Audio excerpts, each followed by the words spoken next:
할렐루야 샬롬하고 우리 인사하는 시간 같습니다. 할렐루야 샬롬 샬롬 샬롬 샬롬 샬롬. 하나님 사랑합니다. 여러분 주 안에서 사랑합니다. 오늘 창세기 16장 1절에서 16절까지 말씀 우리 교독했습니다. 셀 수 없게 하리라. will be to numbers to count죠. numbers to count. 셀 수 없게 하리라. 이렇게 봤습니다. 우리 중요한 말씀 16장 아브라함이 사례의 말을 들으니라 2절이죠. 아브라함은 약속을 받고 가나안 땅에 거한 지 10년이 됐는데 하나님께서 후사를 주시겠다는데 안 주시다 보니까 이제 사라가 마음이 급해가지고 자기의 도리를 다 해야 되겠으니까 자기 여종에게 여종을 당신에게 줄 테니 거기서 후사를 봐라 이렇게 얘기를 하죠. 야, 재물 주신 목적 그 재물로 야외 하나님을 섬기기 위함이다. 역대상 29장 10절에도 그렇게 말씀합니다. 예언과 성취를 통해서 모든 재물이 주인 야외에 주신 것임을 우리가 알고 가야 되겠다. 16장에 아브라함이 사례 말을 들었다라는 거죠. 성경은 이 자녀를 약속의 자녀가 아니라 육신의 자녀라고 기록하고 있습니다. 오늘날의 중동전쟁, 이스마엘의 후손들과 이삭의 후손 간의 전쟁이 지금도 끊임없이 이어지고 있죠. 창세기 15장 4절에서 6절에 보면 여호와의 말씀이 그에게 임하여 이르시되 그 사람은 내 상속자가 아니라 내 몸에서 날 자가 내 상속자가 되리라. 이 말씀하셨는데도 불구하고 세월이 10년이 가다 보니까 그만 믿음이 약해지죠. 야훼 이름을 나를 살피게 하신 하나님이라 하였다. 16장 13절에 이렇게 얘기합니다. 그래서 야훼 이름에 대해서 우리 알지만 잠깐 한번 더 보고 가죠. 야훼 이레 아시죠? 야훼께서 준비하시리라. 창세기 22장 14절에 보면 아브라함이 그 땅 이름을 야훼 이레라 하였으므로 오늘까지 사람들이 이르기를 야훼 산에서 준비될 이삭 드리는 사건을 통해서 순양이 준비되어 있었죠. 그리고 야훼 니시 아시죠? 야훼는 나의 깃발 나의 승리. 출애굽기 17장 15절에 모세가 제단을 쌓고 그 이름을 야훼 니시라. 야훼 라파 하나님께서 치료하신다. 출애굽기 15장 26절에 나는 너희를 치료하는 야훼입니다. 야훼 샬롬, 야훼는 평강이시라. 사사기 6장 24절에 기드온이 야훼를 위하여 거기에 제단을 쌓고 그것을 야훼 샬롬이라 하였더라. 야훼 체바오토 만군의 야훼 사무엘상 17장 45절 나는 만군의 야훼의 이름 곧 이스라엘 군대의 하나님의 이름으로 내게 나아가노라. 누가 그랬어요? 다윗이 그러죠. 야훼 로이, 야훼는 나의 목자시다 할 때 야훼 로이라고 합니다. 시편 23편 1절이죠. 야훼는 나의 목자시니 내게 부족함이 없으리로다. 야훼 츠드케노, 야훼는 우리의 의시다. 에르미야 33장 16절에 그날에 유다가 구원을 받겠고 예루살렘이 안전히 살 것이며 이성한 야훼는 우리의 의라는 이름을 얻으리라. 야훼 삼마 하나님, 야훼께 거기 계신다. 저는 이 말씀 굉장히 좋습니다. 야훼 삼마, 삼마교회가 그 교회다. 예전에 우리 에스더 전도사님 그 안수해 주신 그 목사님이시죠. 에스겔 48장 35절 그 사방의 합계는 18,000척이라 그날 부르는 그 성읍의 이름을 야훼 삼마라 하리라. 그 자리에 야훼 하나님이 계신다 해서 야훼 삼마라 하리라. 야훼 이름에 대해서 우리 8가지로 한번 나눠서 봤습니다. 우리 전체 창세기 16장은 아브라함이 하나님의 약속이 성취되기를 기다리는 과정에서 겪은 갈등. 우리 인간들은 정말 심히 연약하기 때문에 뭔가 앞에 말씀하신 것 뜻을 알면서도 너무 잠잠하다 보면 그걸 참는 것, 기다리는 것을 잘 못합니다. 아브라함도 10년을 기다리다 보니까 그만 마음에 그 믿음이 약해지죠. 사례는 더 말할 것도 없이 그 시절에는 아내들에게 후사를 잊지 못하면 큰 죄가 돼서 내어 쫓기거나 자기 자리를 다른 여자를 들여가지고 자기 자리를 내어주거나 아니면은 자기 여종을 첩식이죠 두어가지고 그 소생을 자기 아들로 양자를 삼아가지고 이렇게 해서 배를 이어가거나 아니면 또 친척 중에서 진짜 양자를 드리는 그러한 일 4가지의 선택길이 있었다고 합니다. 사례는 자기 하녀를 아브라함에게 주어서 거기서 후사를 보려. 근데 아까 말씀하셨죠? 하나님은 육신의 아들이라 그는 육신의 아들이라고 말씀을 합니다. 예, 그 사람이 내 상속자가 아니라 내 목에서 날 자가 내 상속자가 되리라. 분명히 하나님 말씀하셨죠. 아브라함의 가정에 자녀가 없으므로 사례는 자기가 나이가 많아 생산할 수 없는 것으로 알고 남편 아브라함에게 애굽에서 내려온 여종 하갈을 통해서 아들을 얻으라. 2절에 그렇게 제안하죠. 아브라함이 사례의 제안에 응한 것은 하나님의 언약을 철저히 다 믿지 못한 불신앙에서 비롯된 것이었습니다. 자녀가 없는 아브라함이죠. 무자에 대한 염려를 합니다. 정말 그 시대는 우리나라 비슷해요. 그죠? 상속할 아들이 없으면 배가 끊긴다. 이래가지고 굉장히 중요하게 생각하죠. 맏아들에 대한 아주 권리가 대단했습니다.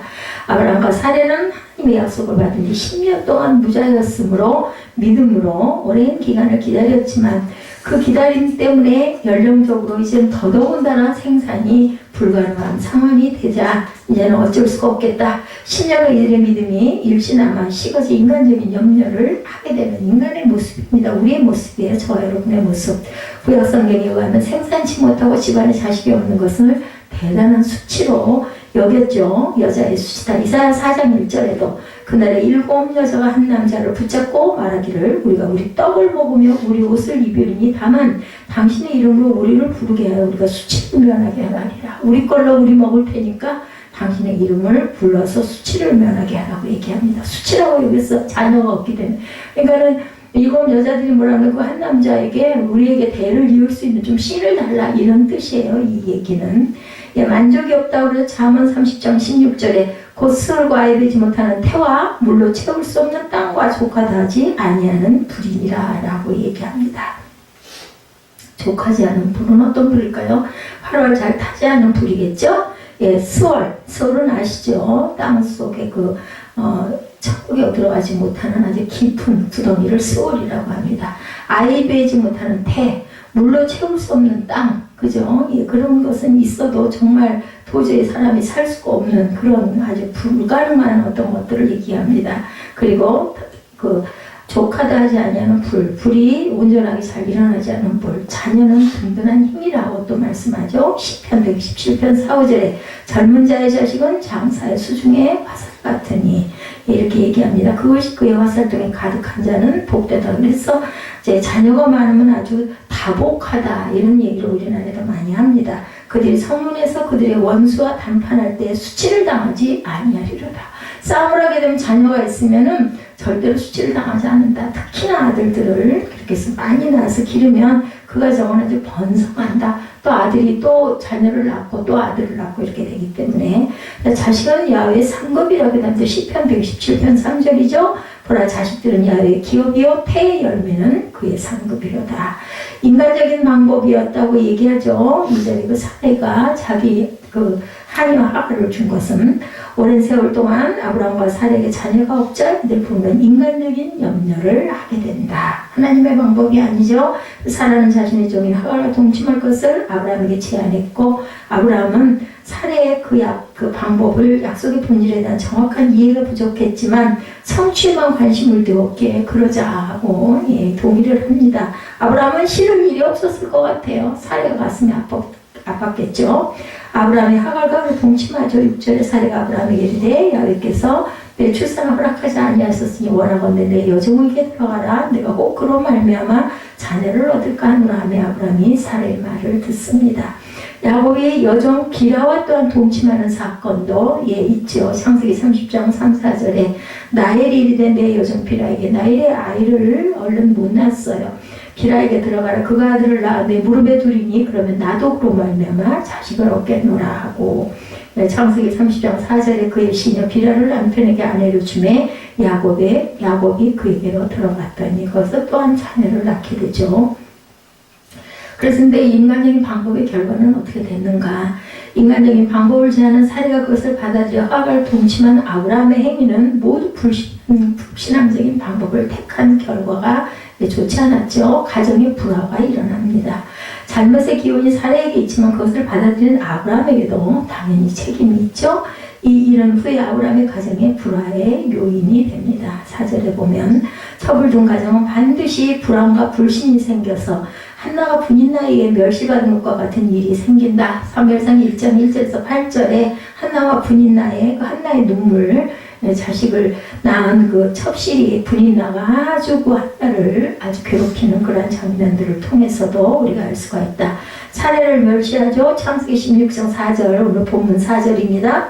아브라함이 하갈과 동침하였더니 하갈이 임신함에 그가 자기 임신함을 알고 그의 여주인을 멸시했다. 쫓겨나죠. 결국 그래가지고 여종을 다루는 자에 대해 잠언 31장 13절에서 15절에 그는 양털과 사물 구하여 부지런히 손으로 일하며 성인의 배와 같아서 먼 데서 양식을 가져오며 밤이 새기 전에 일어나서 자기 집안 사람들에게 음식을 나누어 주며 여종들에게 일을 정하여 맡긴다라고 얘기하죠. 여종은 이렇게 다룬다라는 거예요. 분쟁이 일어났어요. 그죠? 4절에 교만해집니다. 하갈은 자신이 종의 신분이면서도 아브라함의 씨를 잉태했다는 사실에 스스로 교만해집니다. 그 주인이 아이를 못 낳기 때문에 그녀는 아마 자신이 아이를 낳으면 아브라함의 사랑을 독차지한 후에 사례가 추방될 것이다. 쫓겨나기도 해요. 본부인이. 그렇기 때문에 이렇게 생각을 했어요. 하갈은 여전히 사례의 종이었지만 아브라함의 씨를 잉태했다는 사실 때문에 종의 마음가짐과 태도에서 벗어난 행동을 합니다. 하갈의 교만은 자신의 위치와 처지를 망각한 데서 온 잘못이죠. 교만해지면 패망의 선봉이에요. 결국은 분노를 유발시켰다. 이사야 51장 13절에도 하늘을 펴고 땅의 기초를 정하고 너를 지은 자 야훼를 어찌하여 잊어버렸느냐. 너를 멸하려고 준비하는 저 학대자의 분노를 어찌하여 항상 종을 두려워하느냐. 학대자의 분노가 어디 있느냐. 이사야가 이렇게 외치죠. 여기 20장 7절에도 이사야 49장 26절에도 이 말씀이 같은 말씀이 나옵니다. 멸시하는 자는 화를 당합니다. 예레미야 26장 15절에 내 규례를 멸시하며 마음에 내 법도를 싫어하여 내 모든 계명을 준행하지 아니하며 내 언약을 배반할진대 이렇게 얘기합니다. 화를 당하죠. 사례를 무시하는 하갈의 결과 아브라함 사이에서 자녀를 잉태한 하갈은 스스로 자신을 높일 뿐만 아니라 여주인인 사례를 멸시합니다. 사례의 무자함이 아브라함 가정의 갈등의 근본 원인이었고 하갈의 잉태함은 더 큰 갈등을 가져오죠. 불임을 저주와 수치로 간주한 그 당시 사회에서 하갈의 교만과 멸시하는 태도를 사례로서는 견디기가 어려웠다. 결국은 하갈이 난 그 이스마엘이 지금도 중동 전쟁을 일으키고 있죠. 그 후손들이 이삭의 그 후손과 싸움을 지금도 계속하고 있습니다.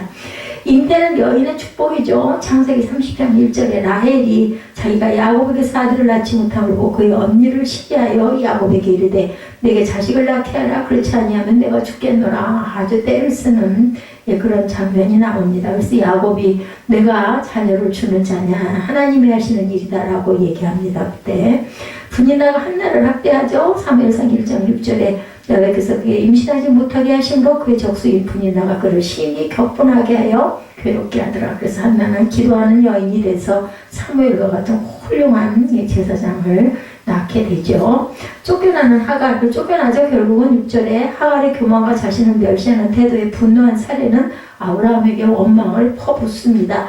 아브라함은 사례 아내의 원망을 온유하게 받아들이고 하갈에 대한 사례의 권한을 인정합니다. 네 거니까 네가 알아서 해라. 사례는 하갈을 학대해서 결국 못 견디고 쫓겨 도망가죠. 하갈의 일로 아브라함의 가정은 평화가 사라지고 걱정과 근심이 계속되죠. 도망한 야곱의 사건도 또 우리가 떠오릅니다. 창세기 35장 1절이죠. 하나님이 야곱에게 이르시되 일어나 베델레 올라가서 거기 거주하면 내가 내 형 에서의 낯을 피하여 도망하던 때에 내게 나타나던 하나님께 거기서 단을 쌓으라 하신지라. 이렇게 나타납니다. 창세기 35장에 고향으로 돌아오다가 아무래도 형이 나를 죽일 것 같습니다 했더니 하나님께서 말씀해 주시는 부분입니다. 행한 대로 심판을 받겠다. 에스겔 16장 59절에 나주 야훼와 이같이 말하노라. 내가 맹세를 멸시하여 언약을 배반하였은즉 내가 내 행한 대로 내게 행하리라. 그런데 하갈은 하나님을 만나요. 금일의 여김을 받습니다. 야훼의 사자를 만나죠. 살해 심한 핍박에 시달리던 하갈이 도망치죠. 6절에 도망하던 하갈은 광야에서 야훼 사자를 만납니다. 얼마나 그저 우울해서 엉엉 울었겠어요. 그저 쫓겨나가지고 이제 죽을 상황이에요. 자식도 배에 들었는데 그저 물은 없고 아브라함이 메어준 전대의 물은 다 떨어지고 얼마나 울부짖었겠어요. 생명을 귀히 여기시는 하나님이 사자를 보내죠. 이분은 구약시대에 찾아오신 그리스도를 의미하기도 한다. 구원을 주는 거죠.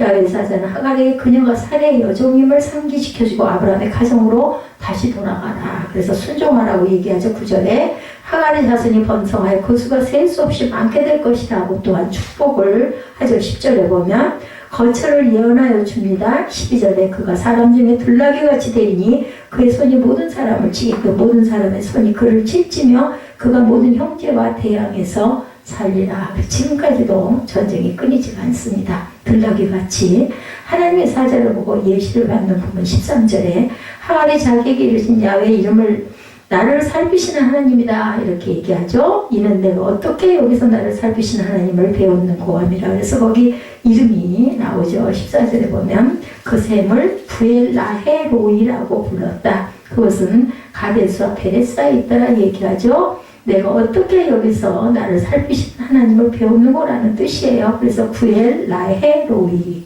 이름이 그렇게 정해집니다. 이름은 항상 그때 일어났던 상황들로 그 지명이 정해지죠. 그 시대에는. 그래서 집으로 다시 하갈은 순종해서 13절에 돌아가죠. 야훼 사자로부터 자손에 대한 축복을 받은 하갈은 도망쳐 나왔던 아브라함의 가정으로 다시 돌아갑니다. 하갈이 도망해서 나왔던 집으로 다시 돌아간 것은 하나님 앞에 올바른 관계만을 생각하는 데서 나온 뭐예요? 순종이죠. 사례의 여종인 애굽 여자에 대해서 16장 1절에 아브라함의 아내 사라는 출산하지 못하였고 그에게 한 여종이 있었으니 애굽 사람이요 이름은 하갈이라. 그러니까는 이스라엘 사람이 아니에요. 하갈은 아들과 더불어 쫓겨나가죠. 또 나중엔 쫓겨납니다. 이스마엘이 자라서 이제는 누구를 낳으니까 이삭을 낳으니까 쫓아냅니다. 사례가 다시. 아들과 더불어 아들을 데리고 쫓겨나죠. 아브라함이 아침에 일찍 일어나 떡과 물 한 가죽을 가져다가 가죽 부대를 가져다가 하갈의 어깨에 메어주고 그 아이를 데리고 가게 하니 하갈이 나가서 브엘세바 광야에서 방황했다라고 나타납니다. 육체를 따라 난 자라 그러죠. 그 이스마엘은 갈라디아서 4장 22절에서 26절에 증거합니다. 기록된 바 아브라함에게 두 아들이 있으니 하나는 여종에게서 하나는 자유 있는 여자에게서 낳다 하였으며 자유 있는 여자는 누구의 사례죠?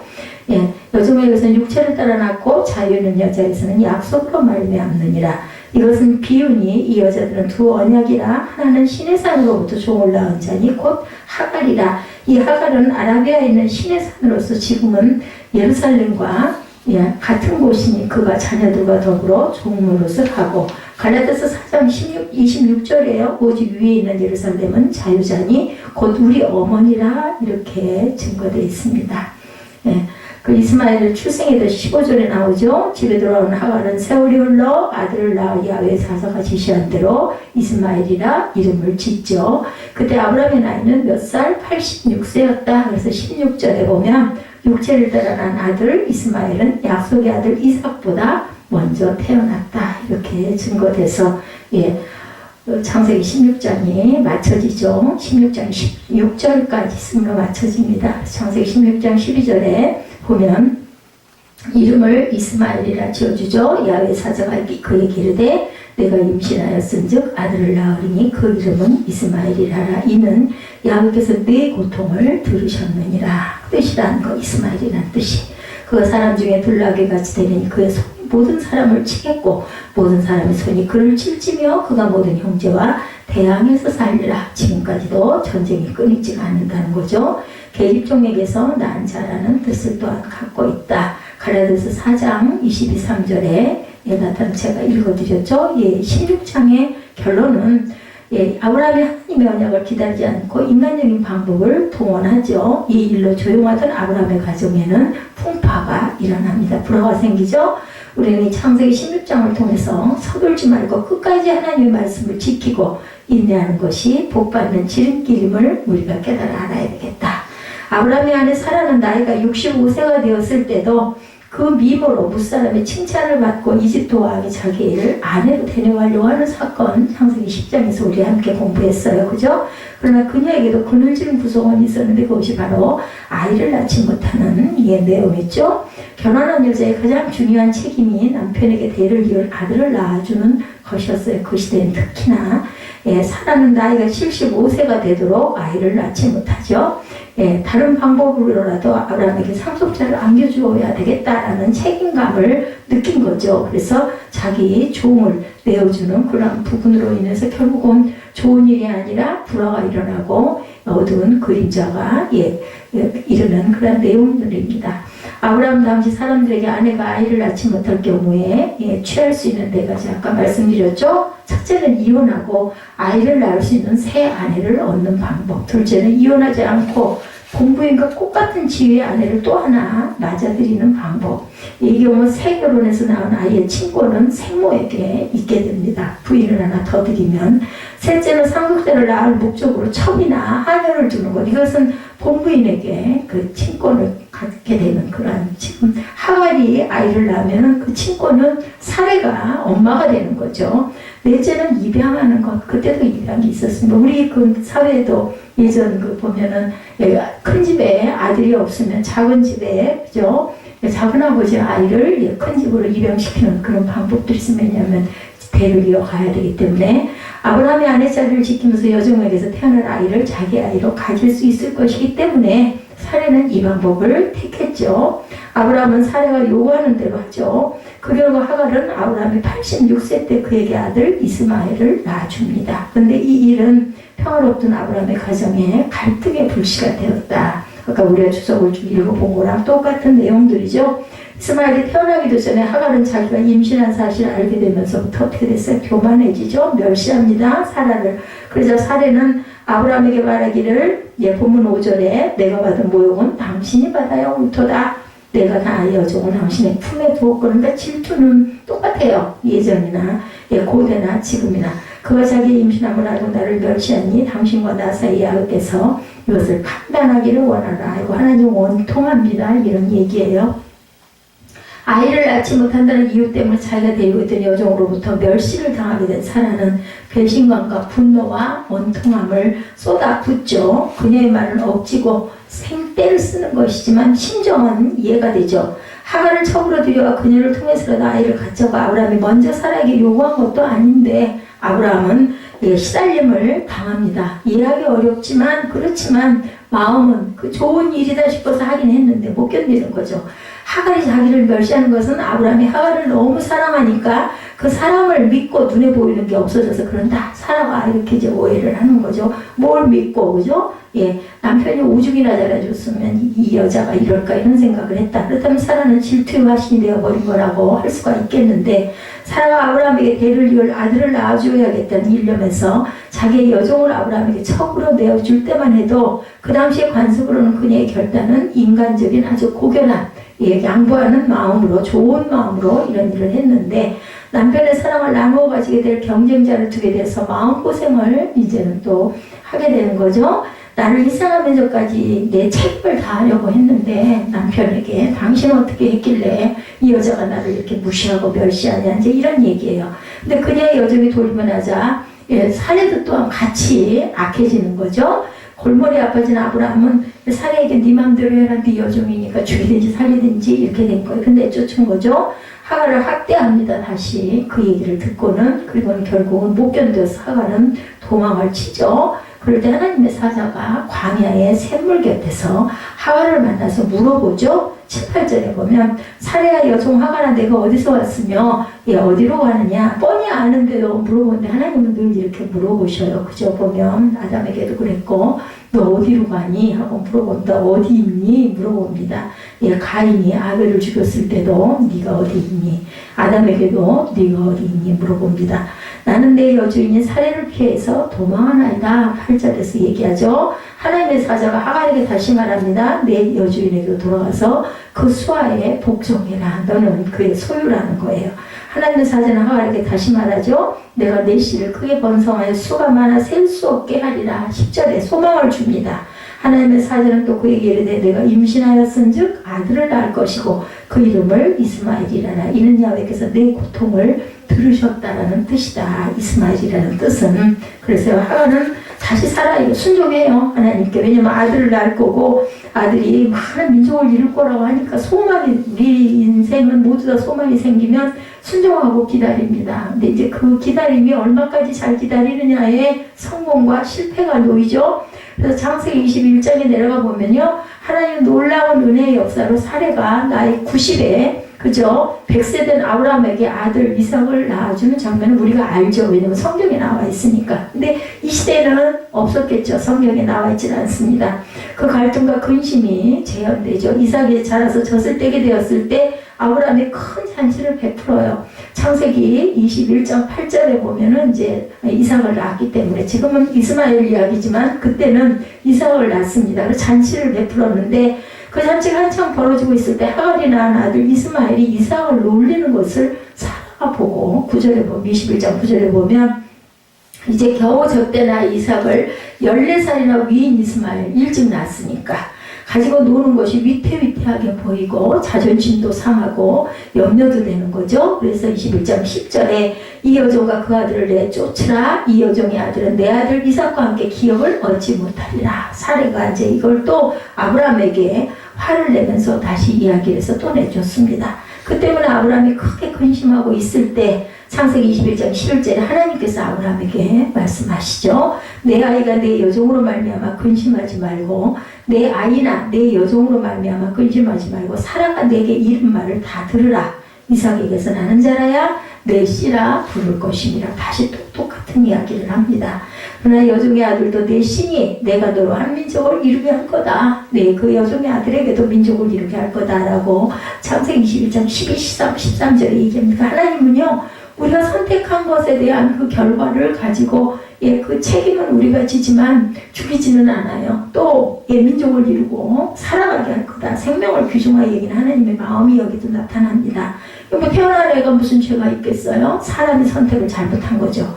아브라함은 하나님의 말씀을 따라 아침에 일찍 일어나 떡과 물 한 가죽들을 가져다 하갈의 어깨에 메어지고 그 아이를 데리고 나가게 내쫓습니다. 21장 14절에 보면 아브라함은 아내의 거센 요구이기도 하고 하나님의 말씀이기도 하기에 순종하기는 했지만 오랜 세월 식솔로 함께 지내던 여자와 아들이잖아요. 낳아준 아들. 생이별을 해야 하는 슬픔과 아픔을 당연히 겪었겠죠. 사람의 마음인데 정은 안 들었겠어요. 14년이나 길렀는데. 그리고 그때는 이삭이 없었는데 아마 정이 많이 들었을 겁니다.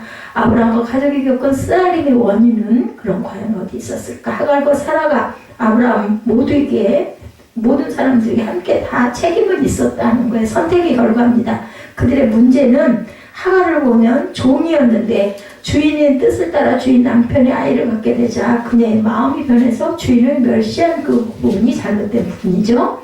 우리는 사라에게서 도망치는 하갈을 광야 샘물 곁에서 만난 하나님의 사자가 그녀에게 한 말을 우리가 유의해서 봅니다. 그는 그녀에게 사내의 여종 하갈아 이렇게 부릅니다. 내가 어디서 왔으며 어디로 가느냐고 묻죠. 내 여주인으로 돌아가서 그 수하에 복종하라 이렇게 얘기합니다. 사라의 여종 하갈아 하는 말과 내 여주인이라는 말은 하갈과 사라 사이의 관계를 분명하게 정리해줍니다. 그러니까 질서의 하나님이세요. 하나님은 항상 하갈은 사라의 종이고 사라는 그녀의 주인이라는 것을 명시하고 있습니다. 이것은 하갈이 아무리 아브라함의 아이를 가졌다 해도 변할 수 없는 너는 종이다 이런 뜻입니다.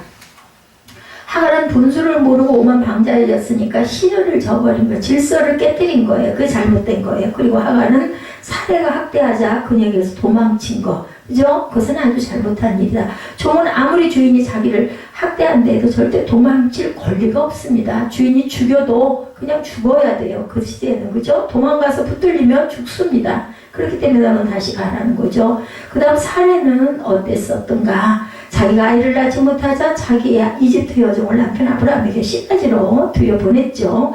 여종을 출산의 도구로 이용한 것. 그러나 여종이 아이를 갖고 자기를 멸시하기 시작하자 화가 치밀어 오른 사람은 아브라함에게 막 분풀이를 하죠. 보면 내용이 있는 것처럼 당신 때문이다 이렇게 자기가 그렇게 해놓고는 그렇게 또 그죠? 그 책임 전가를 합니다. 하갈을 사랑으로 대할 줄 모르는 것 죄를 진 거죠. 아브라함에게도 책임이 있죠. 가장 큰 책임이 어쩌면 아브라함 가장에게 있었을 수도 있을 거다. 어떤 책임은 항상 단체의 우두머리들이 제일 많이 지는 거죠. 그는 아내가 자기 여종을 취하리라 취하라고 하니까 두말 없이 뭘 싫어요 좋겠죠. 저는 이 구절 읽으면서 아이고 뭐 남자가 싫다 할 리가 있겠나. 더군다나 후사를 보게 해주겠다는데 그러자 했겠죠 당연히. 그리고는 사라가 자기를 멸시하는 여정 때문에 아브라함에게 화풀이를 하며 히스테리를 부리자 그는 자기 첩이 되었고 이미 자신의 아이를 임신한 하가를 사라에게 뭐 죽이든지 살리든지 네 맘대로 해 이렇게 한 거죠. 무책임했습니다. 아내가 자기 아이를 가진 여종을 학대하고 그 여종은 자기 아이를 가진 채 도망을 치는데도 어찌할 바를 알지 못했던 아브라함. 하갈은 인간 사이의 관계에서 해서는 안 될 일을 했지만 하나님과의 관계에서는 직접적으로 잘못한 게 없어요. 하갈은 어떻게 보면 피해자입니다. 그러나 사라와 아브라함은 하나님과의 관계에서 잘못을 한 거죠. 약속을 지키지 않았습니다. 우선 하나님의 언약에 대한 확고한 신뢰가 없었기 때문에 세월이라는 거 우리는 이해합니다. 10년을 뭐 무자하고 이제는 정말로 나이가 더 먹어가지고 그때 만났을 때 하나님의 사자를 만났을 때보다 10년이나 흘렀는데도 자녀를 갖지를 못하니까 이제 끝났지 생각을 할 수도 있었을 것이다. 이해는 하지만 하나님의 약속을 믿지 못했다라는 거죠. 분명 하나님께서 내가 너로 큰 민족을 이루고 내게 복을 주어 내 이름을 창대하게 하리니 너는 복이 될지라 창세기 12장에 분명히 말씀하셨는데 내가 내 자손의 땅에 티끌같이 하리니 사람이 땅에 티끌을 등이 셀 수 있을진데 내 자손도 세리라 이렇게 말씀하셨어요. 창세기 13장 16절에 내 몸에서 날 자가 내 상속자가 되리라. 하늘을 우러러 무뼈를 셀 수 있나 보라. 내 자손이 이와 같으리라. 창세기 15장 4, 5절에 이렇게 나타납니다. 그렇다면 사라도 아브라함도 그 하나님의 반복된 약속을 믿었어야 한다는 거예요. 아무리 눈에 보이지 않아도. 하나님께서 그 약속을 이루실 때까지 정말 답답해도 기다렸어야 했다. 사라가 자기 여종을 취하여 애를 낳으려고 했다 할지라도 아브라함은 아니다. 분명히 하나님께서 약속하셨으니 우리 더 기다리자. 이렇게 했어야 된다는 거죠. 믿음이 없었던 거죠. 잘못된 부분, 근본적인 잘못은 아브라함과 사라에게 있었다. 하갈은 하나님과의 관계에서 잘못한 건 없었다는 거예요. 하갈의 분수모름과 오만방자함과 불충한 배신, 사라의 질투와 복수심과 학대, 아브라함의 우유부단한 무책임, 이런 모든 것들로 인해서 이런 일들이 일어나는데 무엇보다 하나님의 약속에 대한 사라와 아브라함의 견고하지 못한 신뢰 이런 것들이 아브라함 가족이 겪은 쓰라림의 원인이었다. 원인을 따져본다면 한마디로 요약하면 하나님께서는 믿음의 부재, 사람들 사이에서 사랑의 결핍 이런 것이 그들의 불행의 이유다. 우리의 삶 속에도 그저 하나님과의 약속, 하나님이 주시는 우리에게 주신 사명 그리고 또한 사랑의 결핍이 이유가 아니겠느냐를 우리가 우리의 그 현실의 문제들을 돌아볼 때 한번 깊이 묵상해야 되겠다는 거죠. 우리는 아브라함과 사라에게서 쫓겨난 하갈을 만나신 하나님을 또한 다시 한번 주목해 봅니다. 하나님께서 그녀에게 내 여종에게 돌아가서 그 수하에 복종하라. 그리고 또한 내가 내 실을 크게 번성하여 그 수가 많아 셀 수 없게 하리라. 9절 10절의 말씀이죠. 여기서 우리는 하나님께서 당신의 백성으로 택하신 자가 아닌 한 비천한 이방인 여종이지만 살피시고 그녀와 그녀가 낳을 아이까지 보호하시는 하나님이다. 생명을 보호하시는 하나님. 하나님을 섬기는 사람이라고 해서 그렇지 않은 사람들을 차별하고 멸시하고 학대해서는 안 된다는 사실을 우리에게 보여주시죠. 무엇보다 하나님의 언약의 말씀을 믿지 못하고 인간적인 술수와 감정을 따라 하나님에 대해서 원하는 일들을 저지르는 행위가 인간 스스로에게 얼마나 큰 화를 부르는지를 우리에게 하나님께서는 똑똑히 지금 역사 속에 그죠? 지금 이스라엘과의 계속 싸움을 하고 있는 그러한 그 아랍 전쟁도 결국은 그 씨로 인한 그 전쟁이 지금도 일어나고 있다는 거죠. 하나님의 말씀에 대한 절대적인 신뢰와 모든 사람과 더불어 사랑함으로 복되고 평화로운 세상을 만드는 저와 여러분들이 되어야 되겠다. 보면 12절에 사라의 학대를 못 이겨 도망쳤던 하갈에게서 태어날 아들이 훗날 어떤 자가 될지에 대한 하나님의 예언이 나타나 있죠. 그가 사람 중에 들러기가 되리니 그의 손이 모든 사람을 치겠고 모든 사람의 손이 그를 칩지며 그가 모든 형제와 대항해서 살리라. 지금도 그 싸움이 전쟁이 끊이지 않고 있다. 들러기 같다는 말은 사납고 길들여지지 않았다는 뜻입니다. 이스마엘이 광야에 사나운 족속을 이루게 되리라는 하나님의 말씀이죠. 무슬림들의 경전인 코란이라고 하죠. 코란에서 아랍 사람들은 이스마엘을 그들의 선조로 여기죠. 오늘날 IS라고 불리는 테러 집단, 즉 이슬람 국가를 표방하고 전 세계를 상대로 선전포고를 하고 잔혹하기 이를 데 없는 폭력과 살해를 일삼는 자들이 바로 들락이 같고 모든 사람을 치며 모든 형제에 대항하고 있는 자들이다.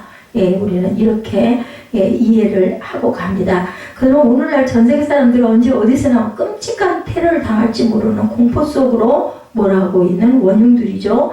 IS가 자기들 소행이라고 주장하는 무차별 테러는 중동과 유럽, 미국과 아시아를 가리지 않고 어느 곳에서나 불쑥 발생을 하고 있습니다. 그들은 어리디 어린 자기네 대원들에게 그들 자신의 부모를 직접 처형하도록 훈련을 시키고 그것을 강요하기도 할 만큼 아주 극악 무도한 집단이라고 합니다. 사람이기를 포기한 이런 악마 집단, 그죠? 부모를 직접 죽이라고 그렇게 지시를 할 정도로. 근데 이런 집단이 멀리 아브라함과 사라와 하갈에게서 본 하나님의 약속에 대한 믿음의 부재, 사람들 사이의 사랑의 결핍에서 비롯된 역사의 결과라고 생각한다면 정말 기가 막힐 일이죠. 오늘 본문을 통해서 우리는 오랜 이스라엘과 아랍권 사이에, 그리고 오늘날 이스라엘을 넘어 전 세계와 극단주의 무슬림 테러 집단 사이에 영원히 해결되지 않을 것 같은 긴장, 갈등, 증오, 충돌의 근본 원인이 어디에서 있는 것인지를 보는 것 같죠. 내용이 그렇게 이어집니다. 사라와 그녀의 여종 하갈과 그들의 남편 아브라함과 세 사람 사이의 갈등 관계가 오늘날까지 이스라엘과 중동 지역의 갈등과 그 대립과 전쟁과 테러를 넘어 전 세계 긴장과 공포로 확산이 계속되어지고 있다. 하갈의 분수 모름, 오만 불충 배신, 사라의 질투와 복수심과 학대, 아브라함의 우유부단함과 무책임, 그리고 무엇보다 하나님의 약속에 대한 아브라함과 사라의 견고하지 못한 신뢰, 이런 것들이 그때로부터 오늘까지 이스라엘과 이스마엘의 후예들 사이에 그치지 않은 폭력과 보복과 전쟁의 뿌리가 아닌가, 저도 그렇게 생각을 합니다. 하나님께서는 믿음으로, 사람들 사이에서는 사랑으로 평화로운 세상을 만들어가는 저와 여러분들이 되시기를 원합니다. 하나님께서는 오늘도 그 믿음과 사랑으로 세상을 화목하게 하는 이 땅의 모든 교회와 하나님의 자녀들이기를 하나님께서는 바라고 계시고, 또한 그것을 우리는 늘 기도하고 나가야 되겠다. 이런 나의 선택, 나의 잘못된 선택이 결과적으로 오늘날 어떤 아픔들이 오는가, 이 이스라엘과 아랍과의 그 싸움이 바로 하갈의 아들 이스마엘로 인해서, 또한 아브라함의 그 믿음이 견고치 못한 부분, 사례의 사랑이 없었던 부분으로 인한 그러한 불씨가 결국 저와 여러분들의 삶 속에서는 어떠한 문제들이 어떻게 온전치 못하게, 그리고 힘들고 어렵고 고통스러운 어떤 그 멍에를 메고 가는 결과는 아니었나, 이런 것을 한번 다시 깊이 생각하고 돌아볼 줄 아는 저와 여러분 되시기를 주님의 이름으로 축복합니다. 그래서 창세기 16장 말씀이죠. 보면 will be to numberless to count 라고 합니다. 셀 수 없게 많게 하겠다라고 얘기하죠. 10절에 보면 그 수가 많아 셀 수 없게 하리라. 내 씨를 크게 번성하여 야훼 사자가 얘기하죠.